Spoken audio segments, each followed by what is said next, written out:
بسم اللہ الرحمن الرحیم ایاک نعبد و ایاک نستعین۔ مجھے آج بڑی خوشی ہے کہ جس طرح میری قوم، میرے پاکستانی جس طرح آج فلسطینیوں کی حمایت کے لیے نکلے اور جس طرح انہوں نے ان کے اوپر جو ظلم ہو رہے ہیں اس کی آج نشاندہی کی اور اس کی مذمت کی، میں آپ کو سب کو خراج تحسین پیش کرنا چاہتا ہوں۔ جب سے اسرائیل بنا، پاکستان کا ہمیشہ ایک ہی سٹینڈ رہا ہے، اور وہ سٹینڈ تھا قائد اعظم محمد علی جناح کا، ہمارے عظیم لیڈر کا،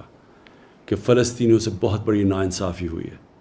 اور ہر فورم کے اوپر پاکستان نے فلسطینیوں کے ساتھ کھڑے رہے ہیں۔ 27ویں رات کو میں مسجد نبوی میں تھا جب مجھے پتہ چلا کہ جو قبلہ اول ہے مسلمانوں کا، مسجد الاقصی، ادھر جب 27ویں کی مقدس رات کو لوگ نماز پڑھ رہے تھے، جو اسرائیل کی پولیس ہے اس نے ان کے اوپر تشدد کیا، اور ساتھ ساتھ پھر یہ اسی چیز کا بھی علم ہوا کہ جو فلسطینی فیملیاں 70 سال سے اپنے گھروں میں رہ رہی تھیں، کئی فیملیز کو اسرائیلی سیٹلرز نے ان کو گھروں سے نکال دیا۔ اس کی وجہ سے ایک نیا انتشار شروع ہو گیا، اور پھر جو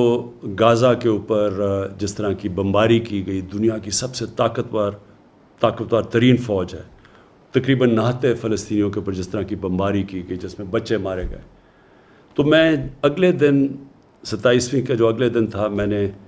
جو OIC کے سیکرٹری جنرل ہیں ان سے ملاقات کی، اور ان کو تب کہا کہ OIC کو اس کے اوپر سٹینڈ لینا چاہیے اور یونائٹڈ نیشنز میں ایشو کو اٹھانا چاہیے۔ جب میں پاکستان آیا تو میں نے کنگ سلمان سے بات کی، اور ان سے بھی یہی ہم بات کی کہ یہ جو ظلم ہو رہا ہے فلسطینیوں پہ اور جو الاقصی میں ہوا ہے، اس کے اوپر ہمیں اپنی آواز بلند کرنی چاہیے۔ ترکی کے جو پریزیڈنٹ ہے طیب اردوغان، ان کی مجھے کال آئی، انہوں نے بھی یہی چیز کہی۔ مہاتر محمد کی میسج آئی، کال آئی، انہوں نے بھی یہی چیز کہی۔ اور پھر میں نے بات کی فلسطین کے جو صدر ہیں محمود عباس، اور ان سے ہم نے کہا کہ ہم پوری طرح ان کو یقین دلایا کہ ہم سب پاکستان، بلکہ مسلمان دنیا، بلکہ وہ دنیا جو انصاف میں مانتی ہے، وہ سب ان کے ساتھ کھڑی ہے۔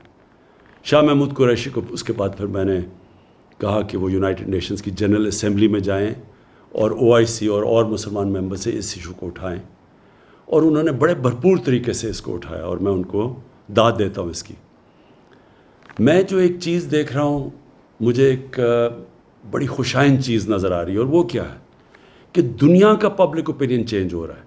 میں نے اتنا ٹائم مغرب میں گزارا، پہلے بھی جب اسرائیل کی فوجیں ظلم کرتی تھی فلسطینیوں پہ، تو میں کبھی مغرب کے اندر ان کے اخباروں میں، ان کے میڈیا، ان کے پولیٹیشنز کو میں نے کبھی نہیں دیکھا کہ اسرائیل کی وہ تنقید کرے، بلکہ وہ سارے اسرائیل کو ایسے ہوتا تھا کہ جیسے ظلم اسرائیل پہ ہو رہا ہے۔ لیکن یہ پہلی دفعہ ہے کہ وہاں سے آوازیں اٹھنی شروع ہوئیں، ان کے اخباروں نے اس کی تنقید کی،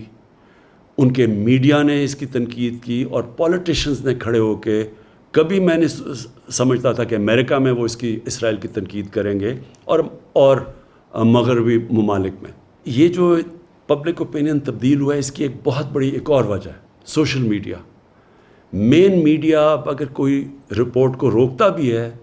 کوئی سینسر بھی کرتا ہے، تو سوشل میڈیا پہ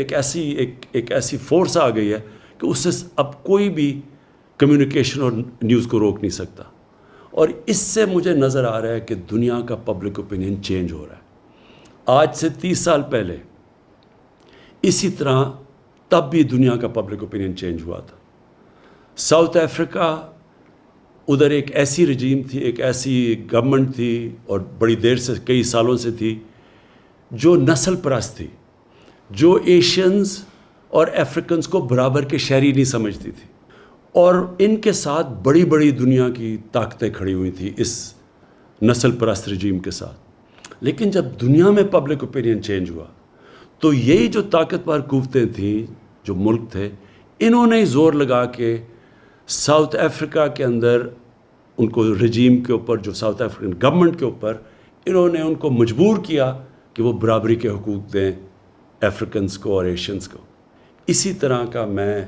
ایک شروعات دیکھ رہا ہوں کہ انشاءاللہ دنیا کا جو پبلک اوپینین چینج ہو رہا ہے، میں یہی دیکھ رہا ہوں کہ اب ایک دنیا کا پبلک اوپینین اب زور لگائے گا، بڑے بڑے یہ جو ملک ہیں جو اب تک سپورٹ کرتے رہے ہیں اسرائیل کو، یہ پورا پریشر ڈالیں گے کہ فلسطینیوں کو بھی ان کے حقوق دیے جائیں. اور انشاءاللہ ایک دن آئے گا جب کہ فلسطین کے لوگوں کو اپنا ملک ملے گا، ایک منصفانہ سیٹلمنٹ ملے گی، وہ بھی برابر کے شہری رہ سکیں گے جو کہ فلسطینی اسرائیل میں رہتے ہیں، ایک برابر کے شہری بن کے رہ سکیں گے. اور ہم دعا کرتے ہیں کہ وہ دن جلدی آئے. پاکستان پائندہ باد.